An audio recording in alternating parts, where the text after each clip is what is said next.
அவளுகளை வாழ விடாம நான் எவ்வளவு டார்ச்சர் பண்றேன்னு அங்க வந்து அவளுகளுக்கு நான் காட்டுறேன். கண்டிப்பா வருவல்ல? நீ கன்ஃபார்மா சொன்னாதான் ஈஸ்வரி அவங்கள அரெஸ்ட் பண்ணாம விட சொல்லுவாடா. நான் வந்து தொலைறேன்னு சொல்றேன்ல, நீ பயப்படாத. அப்புறம் என்ன உனக்கு, நான் வரேன்.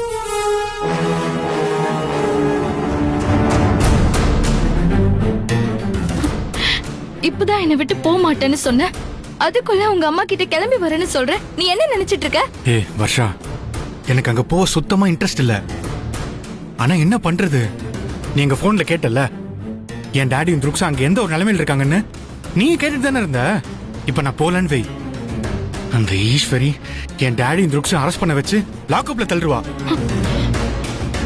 அதுக்கப்புறம் டெஃபினட்டா அவங்க 2 பேரும் உயிரோடயே இருக்க மாட்டாங்க. இப்ப நான் போறேன். நான் அங்க போய் அந்த ஈஸ்வரியும் அபியும் ஒரு வழி பண்ணிட்டு வரேன். நீ வருவியா இல்லையா? ஏய், ஏன் இப்படிலாம் பேசுற? நான் டெஃபினட்டா வருவேன். இப்ப நான் டெம்பரவரியா உன்னை விட்டு பிரிஞ்சு போறது பெர்மனண்டா உன் கூட ஒண்ணு சேர்ந்து வாழ்றதுக்காக தான். தயவு செஞ்சு என்ன புரிஞ்சுக்கோ.